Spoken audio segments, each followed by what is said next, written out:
Hi అండి, welcome to Anjali cooking. ఈరోజు వీడియోలో గోధుమ పిండితో ఒక మంచి స్నాక్ రెసిపీ ఎలా చేసుకోవాలో చూపించబోతున్నాను. పిల్లలు స్నాక్స్ అడిగినప్పుడు ఎప్పుడూ ఒకే రకమైన స్నాక్స్ కాకుండా కొత్తగా నిమిషాల్లో ఇలా గోధుమ పిండితో పిల్లలకు నచ్చే విధంగా ఇలా స్నాక్స్ చేసి పెట్టండి. పిల్లలు ఎంతో ఇష్టంగా తింటారు. పిల్లలే కాదండి, పెద్దవాళ్ళైనా సరే చాలా ఇష్టంగా తింటారు. అంత రుచిగా ఉంటాయి. మరి ఎంతో రుచిగా ఉండే ఆ స్నాక్ రెసిపీ ఎలా ప్రిపేర్ చేసుకోవాలో చూసేయండి. ఈ వీడియో చూసే ముందు మా ఛానల్ను సబ్స్క్రైబ్ చేయండి. అలాగే ఈ వీడియో నచ్చితే ఒక లైక్ చేయండి. ఫస్ట్ స్టవ్ ఆన్ చేసుకొని ఒక ప్యాన్ పెట్టుకోవాలి. ఈ ప్యాన్లోకి 2 కప్పుల నీళ్ళను తీసుకోవాలి. మీ దగ్గర ఇలాంటి కప్పు లేకపోతే ఒక గిన్నె కానీ గ్లాస్తో కానీ కొలిచి తీసుకోండి.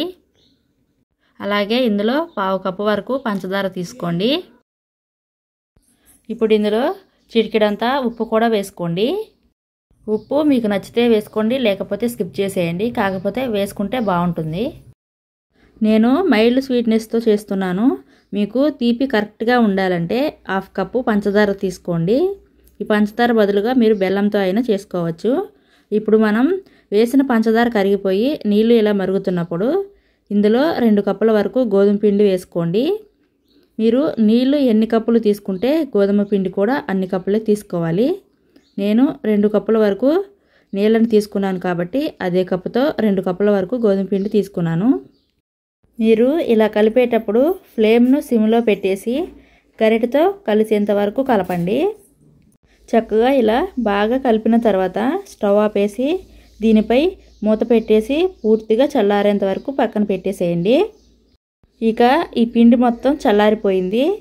పిండి చల్లారిపోయిన తర్వాత ఈ పిండి మొత్తం కూడా బాగా కలుపుకోవాలి. ఇలా కలిపేటప్పుడు చేతికి పిండి అంటుకుంటుందండి. కొంచెం చేతికి ఆయిల్ అప్లై చేసుకొని పిండి బాగా కలుపుకోండి. ఈ పిండి మనకి గుల్లగుల్లగా కాకుండా సాఫ్ట్గా ఉండాలి. అలా పిండి సాఫ్ట్గా అయ్యేంత వరకు బాగా కలుపుకోవాలి. ఇలా సాఫ్ట్గా కలుపుకున్న తర్వాత చపాతీ చేసే పీటపై కానీ లేదా ఇలాంటి కూరగాయలు కట్ చేసే చెక్కపై కానీ కొంచెం గోధుమ పిండి చల్లుకొని పిండి ముద్దపై కూడా గోధుమ పిండి చల్లేసి పిండి ముద్దకు పట్టించాలి. ఇలా కోట్ చేసినట్లుగా పట్టించిన తర్వాత చపాతీ కర్రతో కొంచెం మందంగా వచ్చేటట్లుగా షీట్ లాగా రుద్దుకోవాలి. చూశారు కదా, ఈ మాత్రం మందం ఉండాలి. ఇలా ఉంటేనే అప్పాలు బాగుంటాయి. ఈ విధంగా రుద్దుకున్న తర్వాత మీకు నచ్చిన షేప్లో కట్ చేసుకోండి. మీ దగ్గర కటర్స్ ఉంటే ఆ కటర్స్తో అయినా కట్ చేసుకోండి. అందరి దగ్గర కటర్స్ ఉండవు కాబట్టి ఇలాంటి అంచులు షార్ప్గా ఉండే స్టీల్ డబ్బాని తీసుకొని చక్కగా ఇలా రౌండ్ షేప్లో కట్ చేసుకొని తీసుకోండి. అప్పాలు చూశారు కదా, మరీ పలుచగా లేవు, మరీ మందంగా లేవు. ఇలా మీడియం సైజులో ఉండేలా చూసుకోవాలి.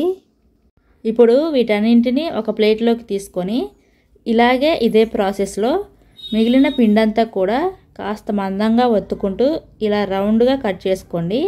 ఇదే ప్రాసెస్ను పిండంతా అయిపోయేంత వరకు కంటిన్యూ చేస్తూ కట్ చేసుకున్న అప్పాలన్నింటినీ ఒక ప్లేట్లోకి తీసుకొని ఇలా అన్నింటినీ కూడా ఒక ప్లేట్లోకి తీసుకొని ఇప్పుడు వీటిని పక్కన పెట్టేసేయండి. ఇప్పుడు డీప్ ఫ్రైకి సరిపడా ఆయిల్ పెట్టుకోండి. ఈ ఆయిల్లో మనం తయారు చేసుకున్న అప్పాలు 1 by 1 వేసుకొని ఫ్రై చేసుకోండి. కొంతమంది ఒక్కసారి ఫ్రై చేసిన ఆయిల్ని మళ్ళీ యూజ్ చేయడానికి ఇష్టపడరు కదా, అలాంటి వాళ్ళు మరి ఇంత ఆయిల్ కాకుండా కొద్దిగా ఆయిల్లో అయినా ఫ్రై చేసుకోవచ్చు. అలా తక్కువ ఆయిల్తో ఫ్రై చేసినా కూడా చక్కగా ఫ్రై అవుతాయి. ఒకవైపు ఫ్రై అయిన తర్వాత రెండో వైపు తిప్పుకొని గోల్డెన్ బ్రౌన్ కలర్ వచ్చేంత వరకు ఫ్రై చేసుకోవాలి. ఇలా ఫ్రై అయిన తర్వాత ఆయిల్లో నుంచి తీసి ఒక ప్లేట్లోకి తీసుకోండి. ఇదే విధంగా మిగిలిన అప్పాలు కూడా ఆయిల్లో వేసుకొని ఫ్రై చేసుకోండి. ఆయిల్ మాత్రం మరీ వేడిగా ఉండకూడదు. ఇలా ఫ్రై చేసేటప్పుడు మంటను మాత్రం మీడియం ఫ్లేమ్లో పెట్టుకొని ఫ్రై చేసుకోండి. హై ఫ్లేమ్లో పెట్టి ఫ్రై చేశారంటే మంచి కలర్ అయితే వస్తాయి, కానీ సరిగ్గా ఫ్రై అవ్వవు, లోపల పచ్చిగానే ఉంటాయి. సో ఇలా మీడియం ఫ్లేమ్లో పెట్టుకొని గోల్డెన్ బ్రౌన్ కలర్ వచ్చేంత వరకు ఫ్రై చేసేసి ఆయిల్లో నుంచి తీసి ఒక ప్లేట్లోకి వేసుకోండి. అంతే అండి, వేడివేడిగా అప్పాలు అయితే రెడీ అయిపోయాయి. టేస్ట్ అయితే చాలా బాగుంటాయి. తిన్నా కొద్దీ తినాలి అనిపించేలా చాలా బాగుంటాయి. మరి ఇంత రుచిగా ఉండే అప్పాలు మీరు కూడా రుచి చూడాలనుకుంటే తప్పకుండా ట్రై చేయండి. ఇంగ్రీడియంట్స్ కూడా ఏమీ లేవు, చాలా ఈజీగా ఇంట్లో ఉన్న వాటితోనే చేసుకోవచ్చు.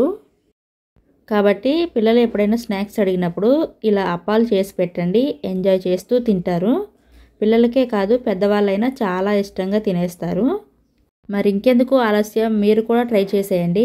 ఈ రెసిపీ నచ్చితే ఒక లైక్ చేసి మా ఛానల్ను సబ్స్క్రైబ్ చేయండి. Thank you for watching.